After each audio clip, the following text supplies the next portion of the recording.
Hello student, आज के इस वीडियो में आप क्वेश्चन बैंक का क्लास करेंगे।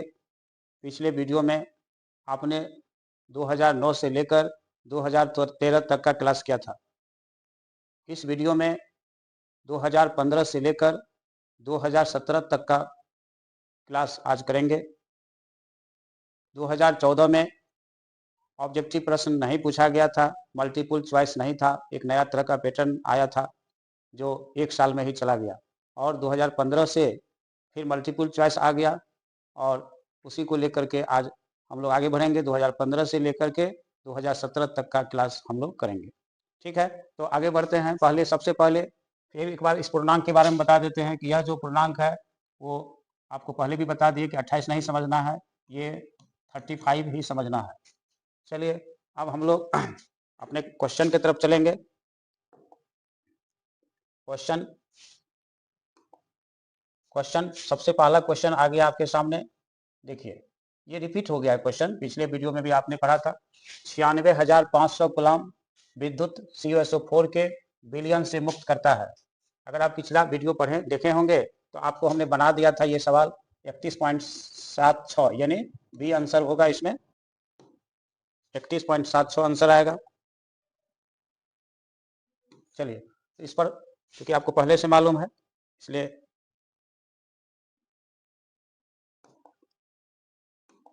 क्वेश्चन को आगे बढ़ा रहे हैं। दूसरा क्वेश्चन देख लीजिए। ये क्वेश्चन एक नया क्वेश्चन है जो आप नहीं पढ़े थे इसके पहले। तो इसमें है क्या कि जेनॉन टेट्राफ्लोराइड का आकार होता है। तो ये ज्योमेट्री से जो भी स्ट्रक्चर होता है आपको क्लास में भी बताया गया था कि वो जो क्लास में बता दिया गया था कि ज्योमेट्री से रिलेटेड जो प्रश्न होगा उसको याद रखना ही उचित होता है। तो इसमें क्योंकि जब इसका स्ट्रक्चर आपने बनाए होंगे क्लास में तो आपको याद पड़ गया होगा। ये देख लीजिए इस तरह से,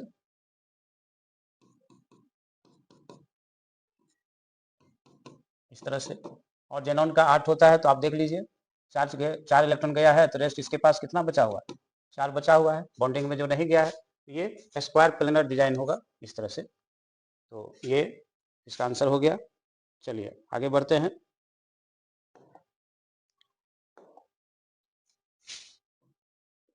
क्वेश्चन नंबर 3 आ गया। ये भी एक नए प्रश्न मिला आपको। इसमें क्या बात है कि निम्नलिखित में सबसे प्रबल लेविस एसिड है। लेविस एसिड और लेविस बेस के बारे में क्लास 11th में आप पढ़े होंगे। क्लास 11th में इसके बारे में कंसेप्ट है, डिफिनेशन है कि लेविस एसिड जो होते हैं लॉन पेयर इलेक्ट्रॉन या पेयर इलेक्ट्रॉन आप कह सकते हैं, वो ग्रहण करता है। लेविस बेस क्या होता है, पेयर इलेक्ट्रॉन या लॉन पेयर इलेक्ट्रॉन डोनेट करता है। तो अब आप यहाँ देख लीजिए कि ये 4 विकल्प है BF3, ये 4 विकल्प है आपके पास। एक BF3 है, BCl3 है, BBr3 है और BI3 है। तो हम यहाँ इसका जो रीजन देंगे, प्रबल लेविस एसिड किसको समझेंगे, तो आप देख लीजिए इसके साइज को लेकर के हम लोग याद रख सकते हैं। जैसे क्लोरीन का परमाणु संख्या कितना होता है, 9, क्लोरीन का 17, ब्रोमीन का 35 और आयोडीन का 53। तो आप देख रहे हैं सबसे बड़ा साइज किसमें होगा, BI3। अगर इसका बॉन्ड लेंथ बड़ा होगा तो इसमें जो लेविस एसिड का जो कैरेक्टर होगा वो ज्यादा होगा, इसलिए सबसे प्रबल लेविस एसिड आपका BI3 होगा। चलिए आगे बढ़ते हैं। अगला को प्रश्न देख लीजिए। क्वेश्चन नंबर 4 आ रहा है। रासायनिक अभिक्रिया H2 गैस, ये G गैस को इंडिकेट कर रहा है। G जो है गैस को इंडिकेट कर रहा है। ये G किसको इंडिकेट कर रहा है, गैस को। ये भी गैस यानी गैसियस रिएक्शन है। तो गैसियस रिएक्शन है तो इसमें कहता है साम स्थिरांक Kp। तो साम स्थिरांक के बारे में भी आप केमिकल इक्विलिब्रियम चैप्टर में 11th में पढ़े थे। चाहे Kp हो या Kc हो, दोनों में से अगर कोई भी रहेगा तो वो टेम्परेचर पर निर्भर करेगा, इसलिए सही जवाब इसका होगा D। आप D याद रखें। चलिए आगे बढ़ते हैं। प्रश्न देख लीजिए, इसका आंसर आपने दे दिया। अगला प्रश्न देख लीजिए। किसी अभिक्रिया का वेग निम्नांकित प्रकार से व्यक्त होता है। मतलब ये एक रेट दे दिया है, रेट इक्वेशन है, आप सबको पता ही है रेट इक्वेशन है, ये रेट इक्वेशन है। इस रेट इक्वेशन में क्या हो है, आपको ऑर्डर ऑफ रिएक्शन पूछ रहा है। तो ऑर्डर ऑफ रिएक्शन का तो फॉर्मूला आप पहले से भी मालूम है, अभी भी इसका कोई सिंपल है कि इसमें जो रेट इक्वेशन पर जो पावर होगा उसको हम लोग जोड़ देंगे।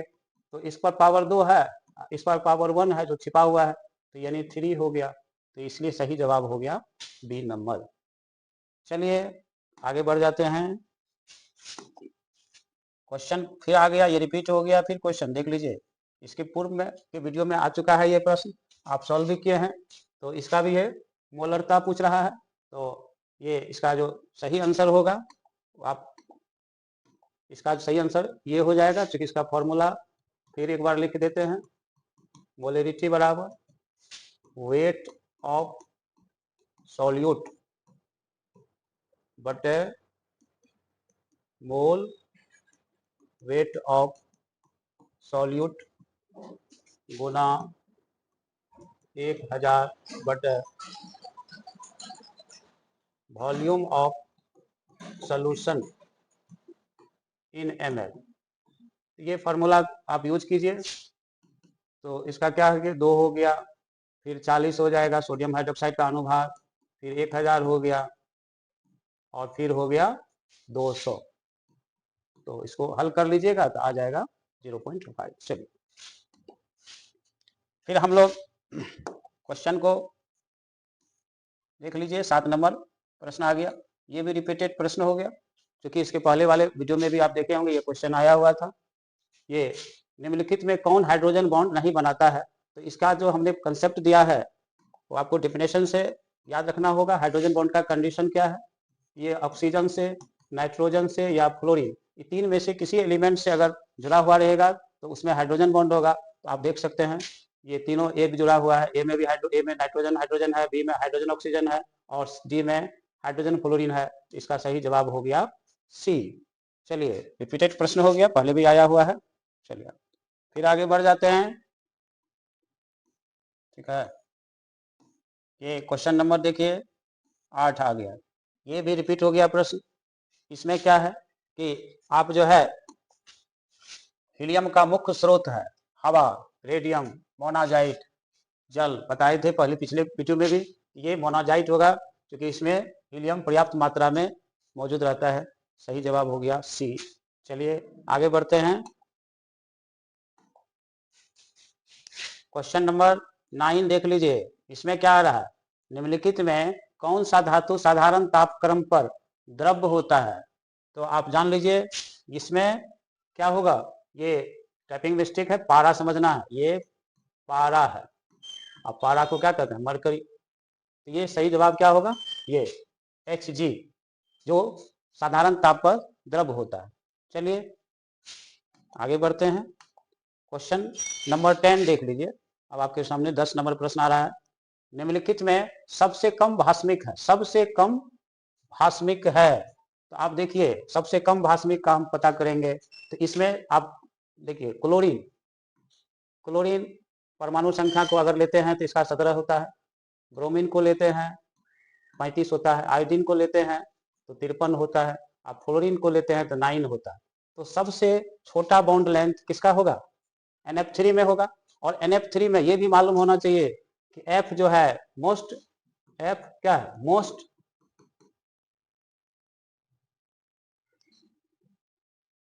F क्या है? मोस्ट इलेक्ट्रोनेगेटिव है।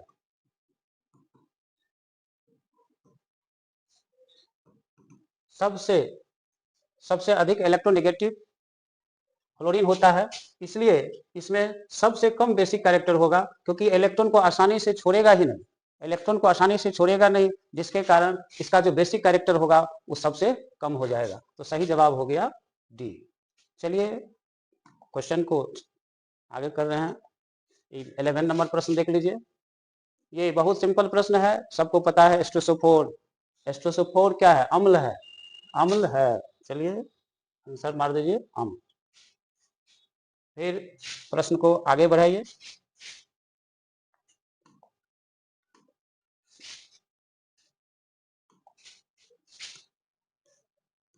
ये देखिए क्वेश्चन नंबर 12 आ गया, ये भी जाना पहचाना प्रश्न है। निम्न में से हरा थोथा किसको कहते हैं? 3 थोथा प्रचलित है, हरा थोथा, नीला थोथा और उजला थोथा। तो अभी जो प्रश्न है आपके सामने अभी जो प्रश्न है ये कह रहा है हरा थोथा, तो हरा थोथा किसको कहते हैं? ये फेरस सल्फेट को, क्योंकि यह जो है कॉपर सल्फेट ये नीला थोथा है, कॉपर सल्फेट नीला थोथा है, यह जिप्सम है, सबको पता ही है, इनमें से कोई नहीं, तो थोथा दो को दिया है, सही जवाब हो गया ये। चलिए आगे बढ़ते हैं। क्वेश्चन नंबर 13 देख लीजिए क्या आ रहा है। किस ग्रुप के तत्वों को संक्रमण तत्व कहा जाता है? अकॉर्डिंग टू डिफिनेशन आपको पढ़ा हुआ है डी ब्लॉक। डी ब्लॉक ये सब बहुत सिंपल प्रश्न पूछा गया था 2015 में। चलिए डिफिनेशन से काम चल गया इसमें। अब क्वेश्चन नंबर 14 आ रहा है। ये देखिए सल्फाइड अयस्क का समाहरण, समाहरण से मतलब कंसंट्रेशन से है, मतलब यह जो है कंसंट्रेशन से मतलब है सांद्रण, पढ़े हैं सांद्रण से रिलेटेड है। तो सल्फाइड अयस्क का सांद्रण हेन उत्प्लावन विधि द्वारा होता है, सबको पता ही है।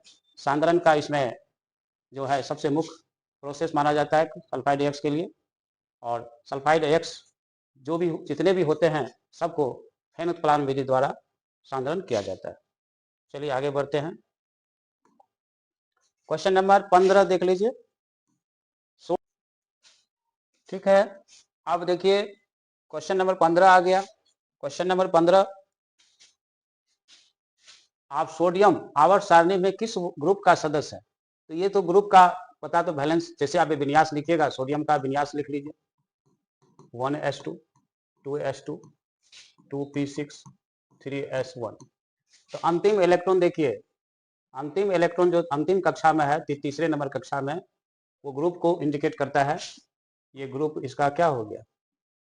फर्स्ट, क्योंकि अंतिम इलेक्ट्रॉन एस में है, फर्स्ट ए 1 हो गया, इसलिए सही जवाब क्या होगा? ग्रुप 1। ग्रुप 2 नहीं होगा, ग्रुप 4 नहीं होगा, इनमें से कोई नहीं। चलिए क्वेश्चन को फिर आगे बढ़ाते हैं। मालाकाइट किसका अयस्क है? एकदम कोर्स नेम आप लोग को बोले थे याद करने के लिए, और कोर्स नेम या उसका फॉर्मूला बार बार पूछा जाता है, तो आप ध्यान रखिए।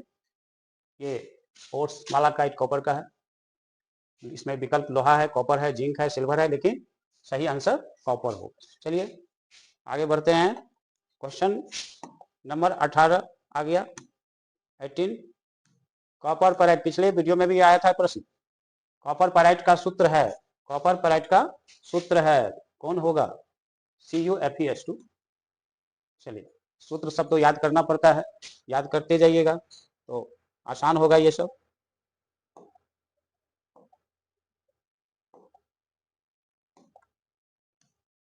अल्युमिनियम का अयस्क है, फिर अयस्क वाला क्वेश्चन आ गया, तो बहुत सिंपल प्रश्न।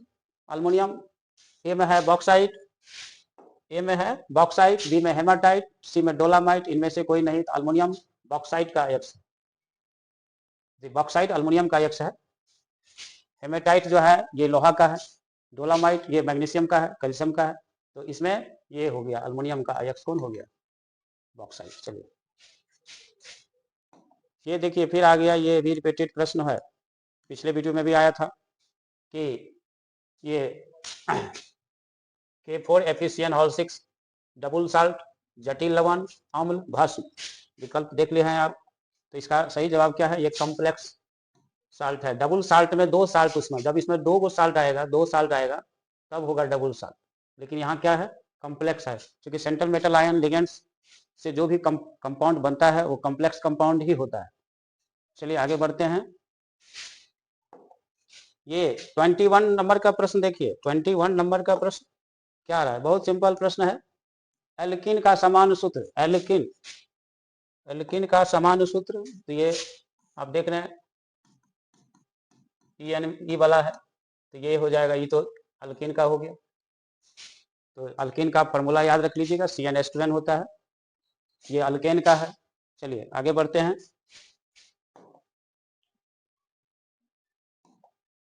क्वेश्चन ये देखिए 22 नंबर प्रश्न क्या आ रहा है? इथेन में कार्बन का हाइब्रिडाइजेशन है, ये हाइब्रिडाइजेशन के बारे में, संकरण का मतलब क्या होता है? हाइब्रिडाइजेशन, ये हाइब्रिडाइजेशन है।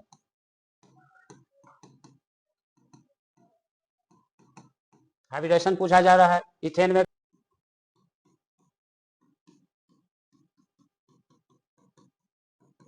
मीथेन का जब स्ट्रक्चर बनाइएगा तो ये पूछा जा रहा है कि इसमें कौन सा हाइब्रिडेशन है। तो आप देख लीजिए, ये जो है कार्बन जो है, चूंकि चाहे इधर इस कार्बन की बात करिए, इस कार्बन की, ये sp3 में है।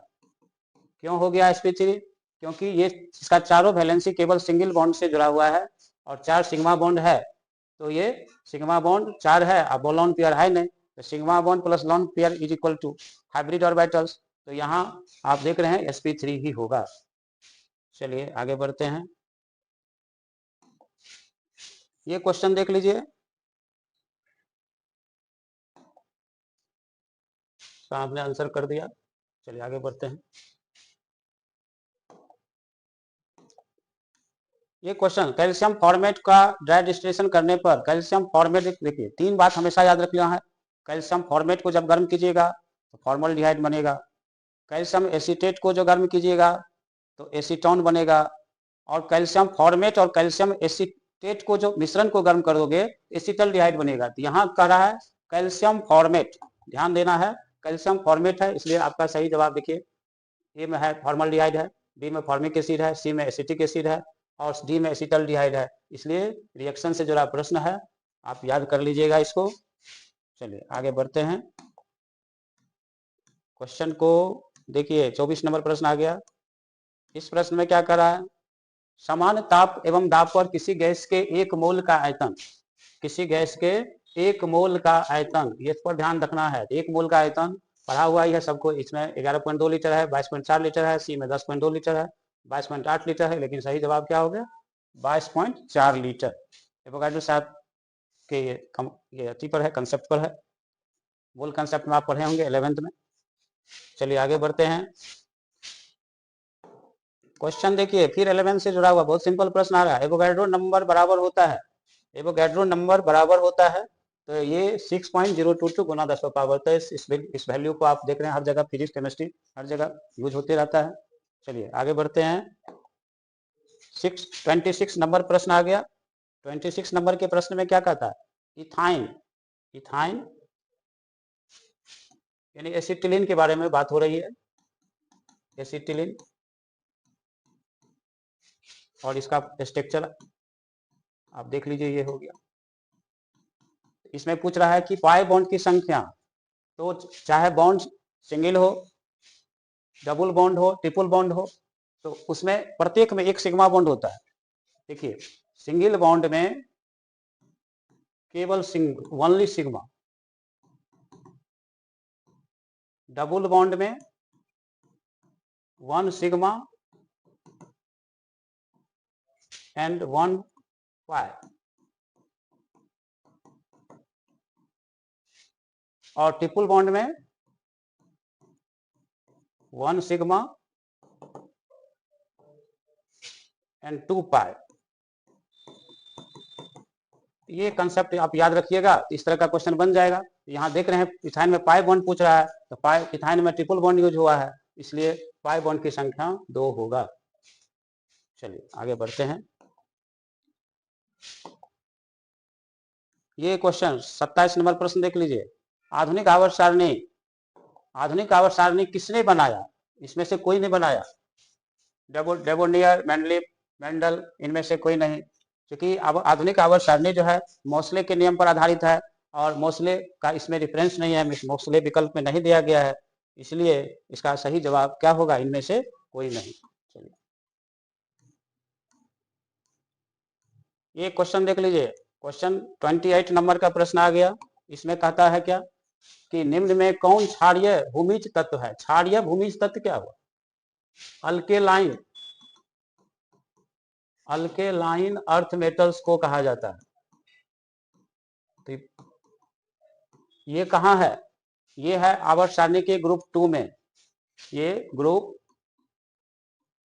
सेकेंड ए 2 में है, लेकिन यहाँ जो विकल्प है कार्बन, ये ग्रुप 4 में है, सोडियम ग्रुप फर्स्ट में है, जिंक आपको सेकेंड 12 नंबर ग्रुप में है, सेकेंड बी 12, और लोहा जो है ये 8 नंबर में है। तो इसलिए कोई ग्रुप में मैच नहीं कर रहा है, यह क्वेश्चन ही रॉन्ग है, ये क्वेश्चन रॉन्ग है, जो उसी समय से गलती हो रहा है, इसमें गलती आया था, तो इसलिए इसका कोई जवाब नहीं दे सकते हैं आप। अगर विकल्प देगा तो फिर आप चेक कर लीजिएगा, इसमें मैग्नीशियम आ जाएगा, कैल्शियम आ जाएगा, बेरियम आ जाएगा। इट इज इसी ग्रुप से जुड़ा हुआ प्रश्न आएगा। हम लोग फिर ऑब्जेक्टिव में जा रहे हैं। ये आ गया 2016 का प्रश्न। 2016 के प्रश्न में देख लीजिए, फिर वही बात, ये तो मालूम है आप लोग को, ये 35 है, 35 समझना है। फिर आप क्वेश्चन देख लीजिए। क्वेश्चन कहता है कि सोना धातु का ऑक्सीकरण संख्या होता है, सोना। तो यहाँ एक चीज आपको नियम से चलना होगा, क्योंकि नियम कहता है कि एलिमेंटल स्टेट में अगर कोई पदार्थ है तो उसका ऑक्सीडेशन नंबर 0 होता है। अगर एक ही एलिमेंट्स के अणु बने हुए हैं, कोई अणु है जिसमें एक ही एलिमेंट्स है तो उसका भी 0 होता है। तो उस कंसेप्ट के दृष्टिकोण से इसका सही जवाब हो जाएगा 0। क्या हो जाएगा? 0। चलिए आगे बढ़ते हैं। क्वेश्चन नंबर 2 आ रहा है, ये भी पिछले क्लास में आया हुआ है। निम्नलिखित में से कौन लायोफिलिक कोलाइड है? तो ये रिपीट हो गया है प्रश्न, आपको याद होगा, पिछले वीडियो में आप देख लीजिएगा, कौन इसका भी चर्चा किए थे। चलिए आगे बढ़ते हैं। क्वेश्चन देख लीजिए 3 नंबर। निम्नलिखित में सबसे शक्तिशाली ऑक्सीकारक पदार्थ, सबसे शक्तिशाली मोस्ट ऑक्सीडाइजिंग एजेंट, ये जो है मोस्ट ऑक्सीडाइजिंग एजेंट फ्लोरीन ही होता है। इसलिए यहाँ देखिए फ्लोरीन है, ब्रोमीन है, एक ही ग्रुप का सब दे दिया ताकि विद्यार्थी कंफ्यूज करे, इसलिए आंसर हो जाएगा F2। चलिए फिर प्रश्न देख लीजिए, आपके सामने आ रहा है क्वेश्चन नंबर 4। निम्नलिखित में किसकी आकृति टेट्राहेड्रल होती है? टेट्राहेड्रल जब आप क्लास किए हैं, जब आप मैंने टेट्राहेड्रल कॉम्प्लेक्स पढ़े होंगे तो आपको हमने क्लास में पूरा डील किया हुआ है, ये बनाया हुआ है, देख लीजिएगा। ये सब स्क्वायर प्लेनर है, स्क्वायर प्लेनर।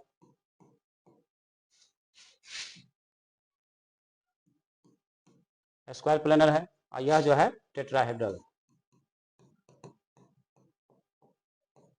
तो याद रख लीजिए, ये सब एस्टेब्लिश क्वेश्चन है, याद रखना चाहिए। चलिए आगे बढ़ते हैं। क्वेश्चन नंबर 5 आ गया।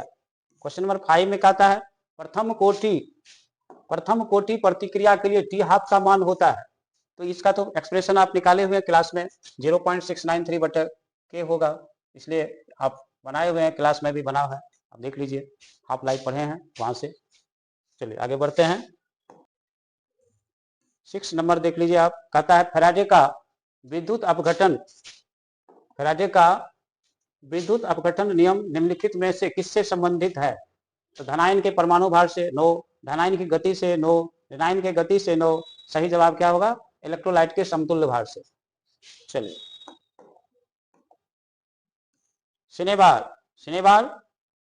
सिनेबार कहा जाता है, ये मरकरी के का अयस्क है, लिखाया गया है लिस्ट में, आपके पास एक पर्याप्त मात्रा में लिस्ट है, उस लिस्ट में आप देख लीजिए सिनेबार मरकरी का है। इसमें लेड सल्फाइड है, जिंक सल्फाइड है, ये तो लेड का है, ये जिंक का है, ये, और सही जवाब क्या होगा? HGS, hydrogen sulphide. ये 4 विकल्प दिया गया है, लेकिन ध्यान रखना है सब में S लगा दिया है कंफ्यूजन के लिए, लेकिन सही जवाब हो गया HGS।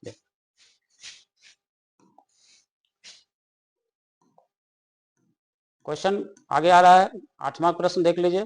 कहता है परमाणु द्रव्यमान बराबर होता है। तो ये तो सिंपल प्रश्न है, 11th के कंसेप्ट में ही आप लोग पढ़े हैं। उसमें न्यूट्रॉन और प्रोटॉन का योगफल होता है परमाणु के, क्योंकि इसमें कहता है ए में परमाणु के इलेक्ट्रॉन की संख्या 9, परमाणु के इलेक्ट्रॉन और प्रोटॉन की संख्या 9, परमाणु के न्यूट्रॉन की संख्या और प्रोटॉन के योगफल की, ये सही जवाब है। चलिए आगे बढ़ते हैं। क्वेश्चन नंबर 9 देख लीजिए। कहता है बिना मैंने बुझा हुआ चूना को, यानी कैल्शियम हाइड्रोक्साइड, ये कैल्शियम हाइड्रोक्साइड को इंडिकेट कर रहा है। बुझा हुआ चूना को जब जल में डाला जाता है तो अभिक्रिया क्या होगी? उष्माक्षेपी होगी। ये क्लास में भी बताया गया है कि आप देख लीजिए, जब भी चूना को मार्केट से खरीद के लाते हैं और पानी में गिराते हैं तो खोलने लगता है, काफी मात्रा में उष्मा देता है, इसलिए इसका सही जवाब हो गया उष्माक्षेपी, ये सब नहीं होगा। चलिए आगे बढ़ते हैं। क्वेश्चन देख लीजिए, 10 नंबर आ रहा है। डी ऑर्बिटल का आकार, D orbital shape of orbital में पढ़े हैं 11th में, तो आप देख लीजिए यहाँ गोलीय कह रहा है, स्फीकल, ये S का होता है, यह जो है S का होता है, S ऑर्बिटल का होता है। या डम्बेल p ऑर्बिटल का होता है, और डबल डम ये d ऑर्बिटल का होता है। तो सही जवाब क्या हो गया? डबल डम सेप्ट।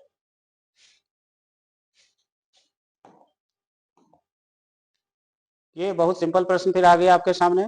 कपड़ा धोने का सोडा होता है वॉशिंग सोडा, पढ़े हैं 11th में पढ़ाए थे, देख लीजिएगा। वॉशिंग सोडा का सूत्र क्या होता है? Sodium carbonate Na2CO3 dot 10H2O। बाकी इसमें से कोई नहीं है। चलिए आगे बढ़ते हैं। क्वेश्चन नंबर 12, 12 नंबर प्रश्न देख लीजिए। कहता है क्या? क्षारीय मृदा धातु, फिर वही बात हो गया, क्षारीय मृदा धातु जिसका चर्चा पहले किए थे। ये अल्केलाइन अर्थ मेटल्स की बात हो रही है, अल्केलाइन अर्थ मेटल्स की बात हो रही है। तो किसी का भी विन्यास लिखिएगा। इस ग्रुप, ये ग्रुप सेकेंड 2 है, सब पता ही है, अभी चर्चा किए थे। सेकेंड ए 2 से रिलेटेड एलिमेंट्स है क्षारीय मृदा धातु। तो इसका 2 होगा, किसी का लिखिएगा 2 होगा, जैसे मैग्नीशियम का लिखिएगा तो आप देख लीजिए 1s2 2s2 2p6 3s2। तो ये 2 आया, NH2 यही हुआ, NH2 यही क्या हो गया? NH2। चलिए क्वेश्चन फिर 13 नंबर प्रश्न आ गया। बुझा हुआ चूना, बुझा सेलेक्ट लाइम हुआ। सेलेक्ट लाइम कैल्शियम हाइड्रोक्साइड को कहते हैं। ये कैल्शियम ऑक्साइड क्या होता है? कली चूना इसको कहते हैं, इसको संगमरमर कहते हैं। इसको बुझा हुआ चूना जो आप देख रहे हैं विकल्प में, और ये कैल्शियम क्लोराइड है। तो क्लियर है। क्वेश्चन नंबर 14 आ गया। बाह्यतम विन्यास 3D6 4s2। ये देखिए विन्यास, ये देखने से ही लगता है ये विन्यास कि लोहा का है, क्योंकि 4s2 20 होता है, 20 और 26। आप विकल्प में देखिए लोहा है ही नहीं।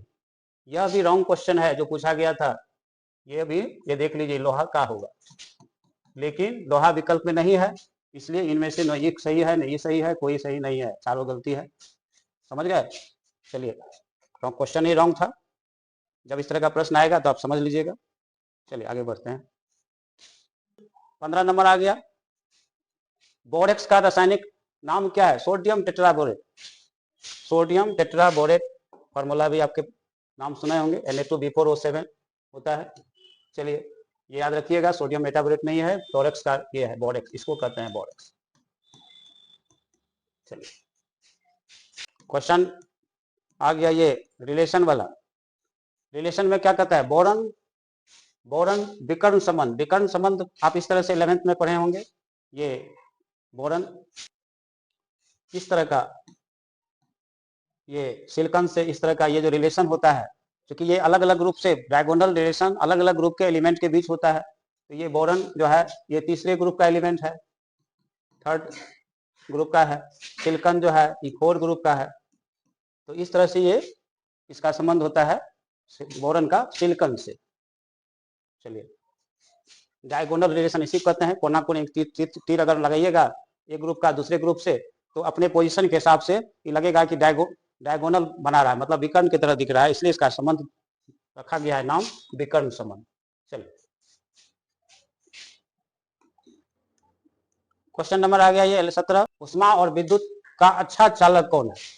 तो सबको पता ही है, उष्मा और विद्युत का अच्छा चालक कौन होगा? ग्रेफाइट, क्योंकि एंथ्रासाइट को कोयला है, हीरा कुचालक ही होता है, चारकोल भी कुचालक में आता है, तो ग्रेफाइट हो गया। ग्रेफाइट से इलेक्ट्रोड भी बनता है, आप पढ़े किए हैं, जैसे ड्राई सेल में आप पढ़े थे इसको। तो ये सबसे अच्छा चालक ग्रेफाइट है।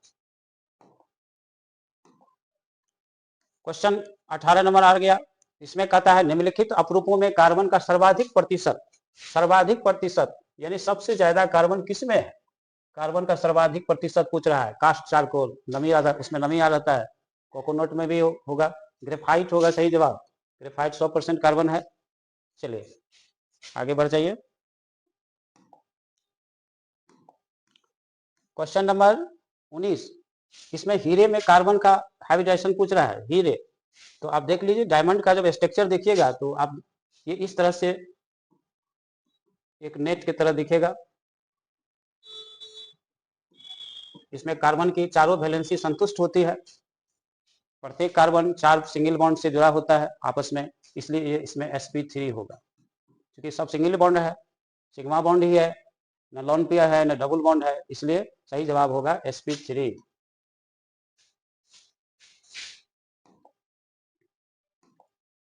क्वेश्चन देखिए 20 नंबर प्रश्न आ रहा है।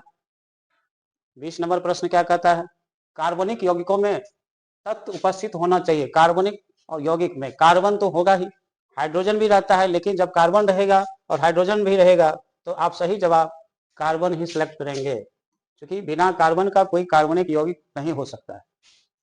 बाकी देखिए ऑक्सीजन है, हाइड्रोजन है, नाइट्रोजन है, बाकी ये सारे एलिमेंट्स भी यूज होते हैं, लेकिन यहाँ पूछ रहा है कि कार्बनिक यौगिक में तत्व उपस्थित है, तो इसका कहने का सेंस है कि कौन सा तत्व इसमें सबसे अनिवार्य है, तो कार्बन होगा। चलिए आगे बढ़ते हैं। नेक्स्ट प्रश्न देख लीजिए 21 नंबर का प्रश्न। इसमें कहता है कि श्रृंखलन गुण सबसे ज्यादा होता है। श्रृंखलन मतलब क्या हुआ, कैटेनेशन प्रॉपर्टी आप पढ़े होंगे ऑर्गेनिक केमिस्ट्री में। तो कैटेनेशन प्रॉपर्टी में क्या होता है, कार्बन आप देखते हैं कार्बन कार्बन में जुड़ने की क्षमता प्रबल होती है और बड़े बड़े चेन बना देते हैं, इसलिए सही जवाब क्या होगा, कार्बन होगा। बनाता है सल्फर भी, फास्फोरस भी बनाता है, सल्फर भी बनाता है, जिंक तो बनाता ही नहीं है, तो इसलिए लेकिन in comparison to other carbon ही होगा। चलिए नेक्स्ट प्रश्न देख लीजिए आप, इलेक्ट्रॉन स्नेही। इलेक्ट्रॉन स्नेही मतलब जिसको इलेक्ट्रॉन की आवश्यकता है। इलेक्ट्रॉन इलेक्ट्रोफिलिक रिजेंट पढ़े होंगे 11th के लेक्चर में, ये था जिसको इलेक्ट्रॉन की आवश्यकता होगा। इलेक्ट्रॉन इसमें कौन होगा, Bf3। कौन होगा, Bf3 इसको चाहिए, क्योंकि अगर आप इसका स्ट्रक्चर देखिए, ये देखिए, तो इसके पास इलेक्ट्रॉन की कमी है, इसके बॉन्डिंग में दो या 6 इलेक्ट्रॉन ही आ पाया, इसलिए ये इलेक्ट्रॉन कहीं से लेना चाहेगा, इलेक्ट्रॉन स्नेही हो गया। चलिए आगे बढ़ते हैं। 23 नंबर प्रश्न आ रहा है। इसमें एल्किन निम्न में से कौन अभिक्रिया देती है। एल्किन में डबल बॉन्ड होता है। एल्किन में क्या होता है,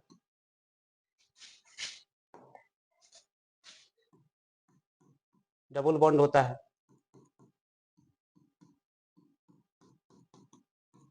तो ये एडिशन रिएक्शन तो देगा ही, क्योंकि इसमें पाई बॉन्ड है, टूटेगा।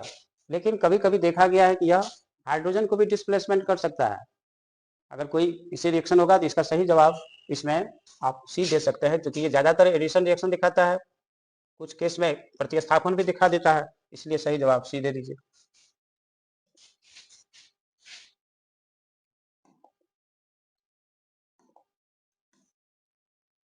देखिए क्वेश्चन नंबर 24 आ गया। कार्बन कार्बन एकल बॉन्ड की लंबाई होती है। बॉन्ड लेंथ पूछ रहा है, बॉन्ड लेंथ पूछ रहा है। ये कार्बन कार्बन एकल बॉन्ड यानी कार्बन जो सिंगल बॉन्ड से जुड़ा हुआ है आपस में, उसकी बॉन्ड लेंथ पूछ रहा है। तो ये बॉन्ड लेंथ याद कर लीजिएगा, 1.54 एंगस्ट्रॉम होगा। चलिए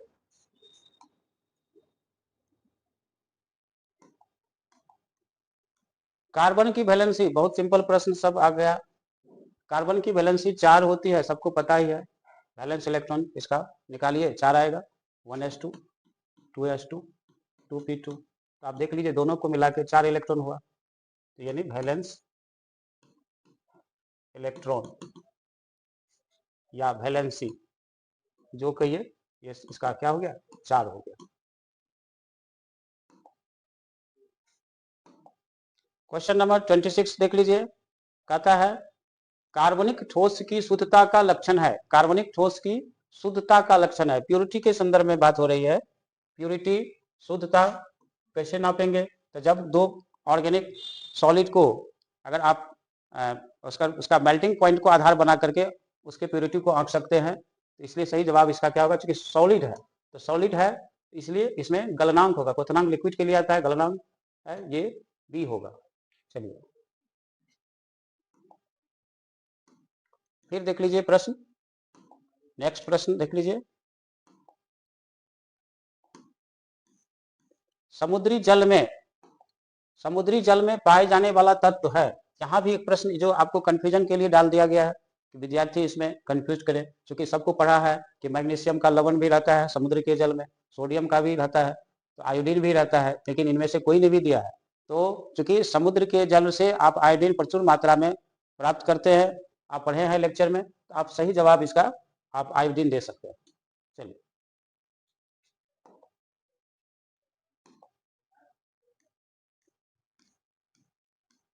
सीएनजी, बहुत सिंपल प्रश्न, compressed natural gas, CNG compressed natural gas,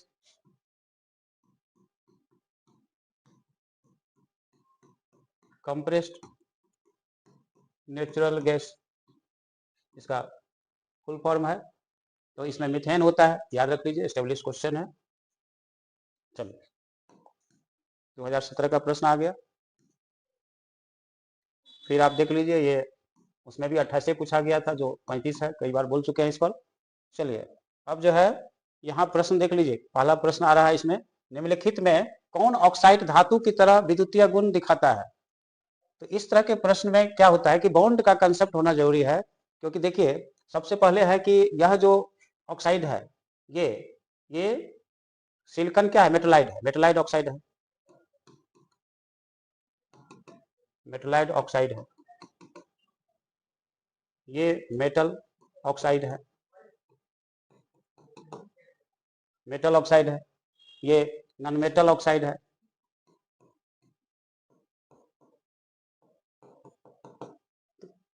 तो इसमें कहता है कि ये चूंकि ये दोनों तो ऐसे छट गया, ना ये होगा और ना ये होगा, डिसीजन अब लेना है बी और डी में।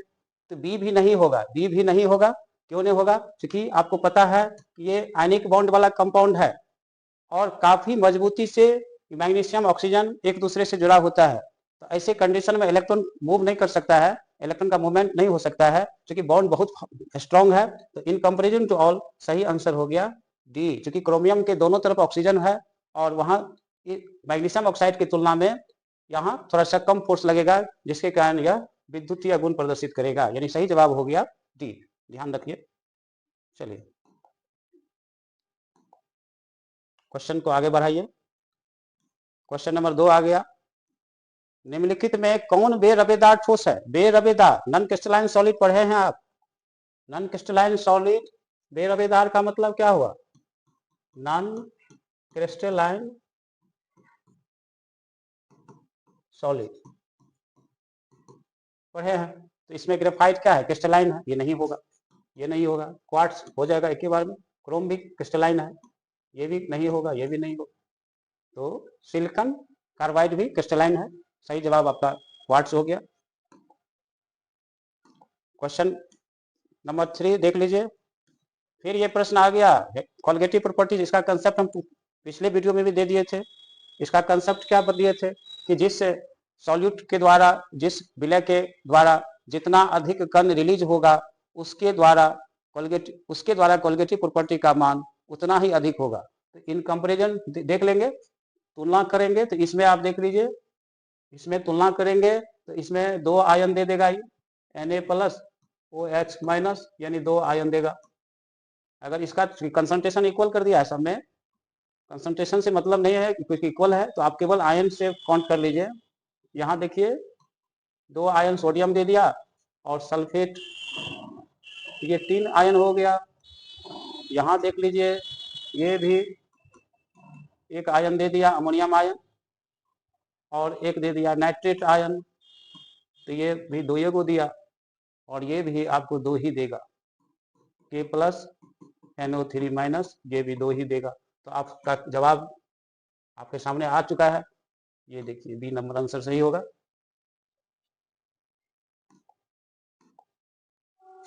चलिए क्वेश्चन नंबर 4 आ गया, ये बहुत सिंपल सवाल है, घोल का सांद्रण पूछ रहा है, फॉर्मूला आपके पास है ही,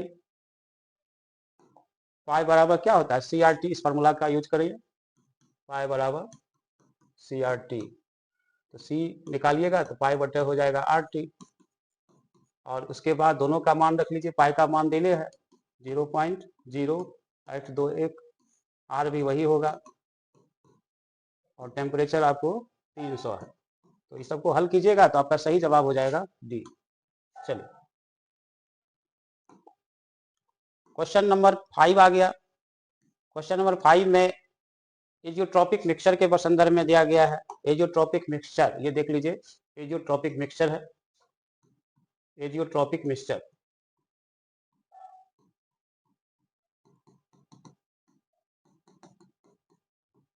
एजियोट्रॉपिक मिक्सचर क्या होता है? इसमें लिक्विड कंडीशन में, लिक्विड के पोजीशन में और वेपर के पोजीशन में कंपोजिशन में कोई चेंजिंग नहीं होता है, सिमिलर कंपोजिशन दिखाता है। और ऐसे मिक्सचर को एजियोट्रॉपिक मिक्सचर कहेंगे। तो अगर आप देखिए HCl और H2O, तो इसमें इसका जो है ये 22.2% जो HCl है। 6 नंबर प्रश्न देख लीजिए। एक फैराडे विद्युत धारा प्रवाहित करने पर प्राप्त मात्रा होगी 1 ग्राम समतुल्यांक दे सकते हैं। ये सही जवाब देख लीजिए। 1 ग्राम मोल नहीं होगा, विद्युत समतुल्यांक भी नहीं होगा, आधा ग्राम होगा ही नहीं। चलिए ये सही जवाब है ये इसमें।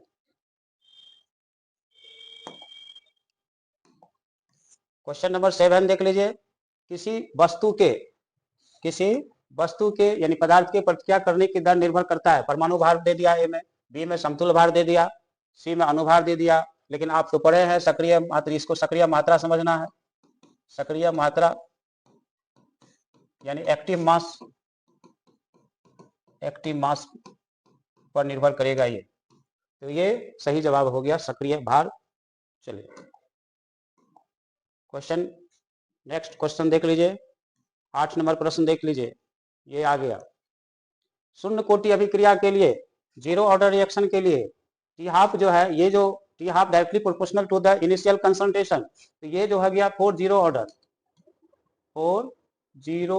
ऑर्डर, ये हो गया रिएक्शन, ये 4 जीरो ऑर्डर रिएक्शन हो गया। आइए 4 फर्स्ट ऑर्डर रिएक्शन हो गया, 4 फर्स्ट ऑर्डर रिएक्शन। तो चूंकि जीरो ऑर्डर के लिए पूछ रहा है, इसलिए सही जवाब क्या देंगे? ए।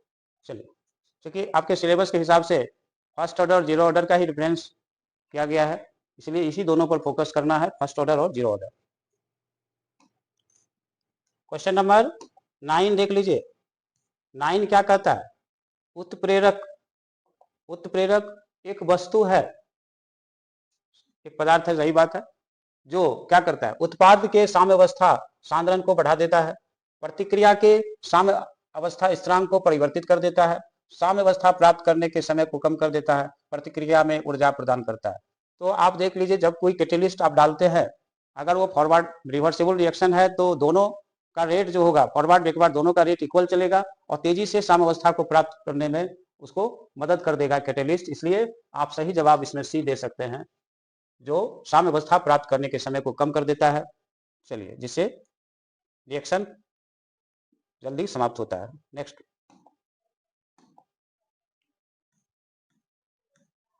दस नंबर प्रश्न देख लीजिए। सल्फाइड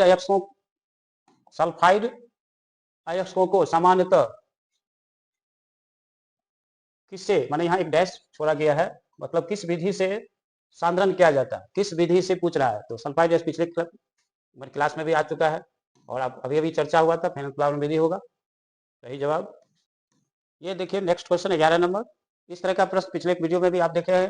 त्रिभाषमीय ट्राइबेसिक एसिड पूछ रहा है, कौन है ट्राइबेसिक एसिड पूछ रहा है। इसका मतलब अंग्रेजी क्या है? Tribasic acid.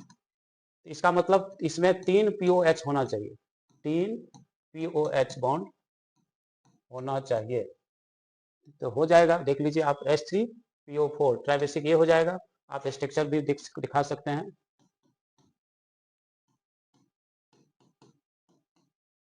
क्लास में भी बनाए थे। तो ये देखिए 3 POH बॉन्ड हो गया, 3 POH बॉन्ड हो गया, सही जवाब हो गया इसका। इसमें एगो POH है, इसमें 2 ठो है, इसमें 4 गो है, इसमें 3 गो है, इसमें 1 है, इसमें 2 है, इसमें 4 है, इसमें 3 है। चलिए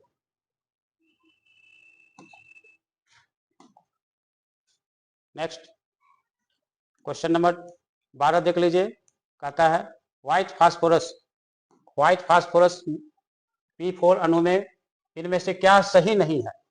ये सही गलत का तो तब पता चलेगा जब इसका स्ट्रक्चर बनाइएगा। तो स्ट्रक्चर बना लीजिए, ये देखिए क्लास में भी आप बनाए थे, फिर एक बार बना लीजिए। ये देख लीजिए, सब पर लोन पेयर इलेक्ट्रॉन है। अब आप पूछ रहा है क्या 6 pp बॉन्ड होता है, एकदम सही है, 6 पुर गया, 1 2 3 4 5 6, ये सही है, ये है ही। 4 pp बॉन्ड, यही तो गलत पकड़ा गया, ये आपका बी नहीं है। 4 लोन पेयर भी देख रहे हैं, 4 लोन पेयर देख रहे हैं, 4 लोन पेयर भी है। और पीओपी बॉन्ड एंगल, ये जो एंगल होगा 60 डिग्री का होगा, तो ये भी सही है। मतलब यह तीनों क्या है, सही है जो इस स्ट्रक्चर में दिख रहा है, लेकिन यह नहीं है, इसलिए सही आंसर बी होगा। चलिए चेंज करते हैं क्वेश्चन। 13 नंबर प्रश्न देखिए, कहता है क्या संक्रमण तत्वों का समान इलेक्ट्रॉनिक विन्यास, general electronic configuration of transition element पूछ रहा है। तो ये ट्रांजिशन एलिमेंट का जो आप देख रहे हैं 1 से लेकर 10 तक इलेक्ट्रॉन भरता है डी ऑर्बिटल में, और एस में 1 या 2 इलेक्ट्रॉन रह सकता है, इसलिए सही जवाब हो गया बी आंसर दीजिए आप। चलिए क्वेश्चन 14 नंबर आ गया, इसमें कह रहा है क्या निम्नलिखित संक्रमण धातु आयन जिसका चुंबकीय आघूर्ण अधिकतम होगा। चुंबकीय आघूर्ण किस पर निर्भर करे, यहाँ जो बात है किसका कि ये डी में, देखिए इसके डी में 5 अनपेयर इलेक्ट्रॉन है, डी में 5 अनपेयर इलेक्ट्रॉन है, 1 2 3 4 5। तो अगर आप भरिए तो 5 अनपेयर इलेक्ट्रॉन मिलेगा, तो एन का मान सबसे ज्यादा किसमें होगा, 3D में ही होगा। इसमें 2 को मिलेगा, इसमें 2 मिलेगा, इसमें अगर इसको भरते हैं देख लीजिए 7 है, तो 1 2 3 4 5 6 7, देखिए 3 इसमें मिला, इसमें 3 मिला, इसमें 2 मिला, इसमें 5 मिला, और इसमें तो और कम मिलेगा क्योंकि डी का 9 इलेक्ट्रॉन भरना है आपको। 1 2 3 4 5, 1 2 3 4 5 6,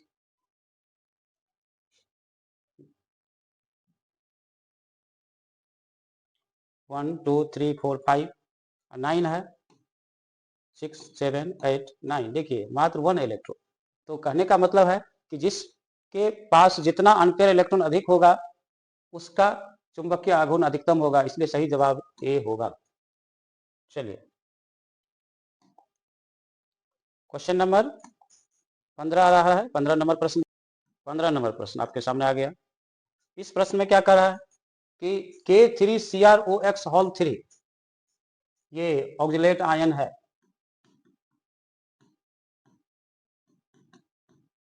जिसका फॉर्मूला आप पढ़ चुके हैं, C2O4 पर 2 माइनस होता है, बायडेंटेट लिगेंड है, बायडेंटेट लिगेंड है। इसमें डोनर एटम की संख्या 2 होगा, डोनर एटम 2 होगा। तो अब यहाँ पूछ रहा है क्या कि क्रोमियम का कोऑर्डिनेशन नंबर क्या होगा। तो जब ये हॉल 3 है, यहाँ देख रहे हैं हॉल 3 क्या हुआ है, तो इसका मतलब डोनर एटम की संख्या 6 होगा। तो जितना डोनर एटम होता है उतना ही उसका कोऑर्डिनेशन नंबर हो जाता है, इसलिए सही जवाब इसमें ए होगा। चलिए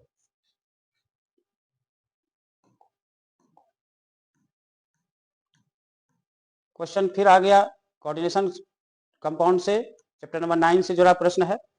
इस प्रश्न में देखिए क्या कहता है कि कोबाल्ट की प्रभावी परमाणु संख्या, इफेक्टिव एटॉमिक नंबर EAN, एक फार्मूला क्लास में बताए थे, EAN बराबर Z-X प्लस N1, जिसके बारे में बताया हुआ है। Z क्या है, सेंट्रल मेटल आयन का एटॉमिक नंबर है, ये सेंट्रल मेटल आयन का ऑक्सीडेशन नंबर है, और N1 क्या है, total number of electron donated bye ligands. तो यहाँ जो फार्मूला पर आप यूज कीजिएगा, यहाँ देख लीजिए, यहाँ कोबाल्ट का एटॉमिक नंबर 27, चलिए माइनस यहाँ X देख लीजिए, इसका ऑक्सीडेशन नंबर हो जाएगा, निकालिएगा तो यहाँ +1 होगा, यहाँ निकाल लीजिएगा तो आप रब कर लीजिए, EN का 0 हो गया। इसका अगर रब कर लेते हैं अलग में, इसका क्या हो गया, CO का निकालना है तो X प्लस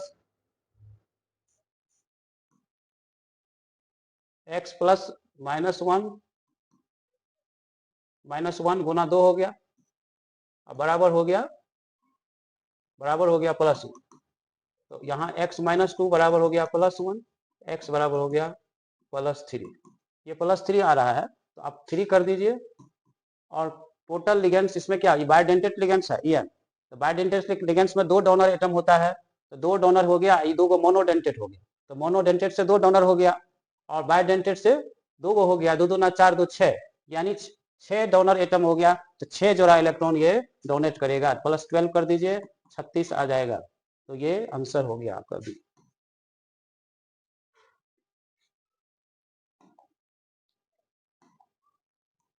क्वेश्चन 17 नंबर देख लीजिए।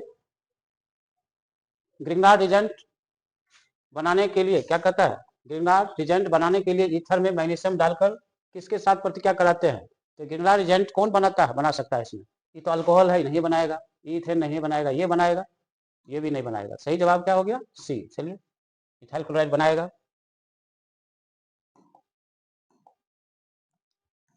18 नंबर प्रश्न आ गया।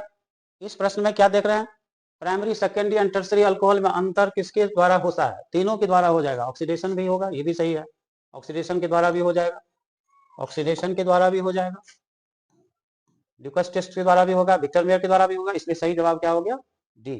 चलिए, क्वेश्चन को आगे बढ़ाइए। इथाइल एसीटेट, इथाइल एसीटेट एवं इथाइल मिथाइल मैग्नीशियम ब्रोमाइड प्रतिक्रिया कर बनाता है, इथाइल एसीटेट एवं मिथाइल मैग्नीशियम ब्रोमाइड रिएक्शन कर बनाता है, सेकेंडरी अल्कोहल का रहा है, टर्सरी अल्कोहल का रहा है, प्राइमरी अल्कोहल का रहा है, तो आप जान लीजिए ये टर्सरी अल्कोहल देगा, क्या देगा, टर्सरी अल्कोहल। चलिए,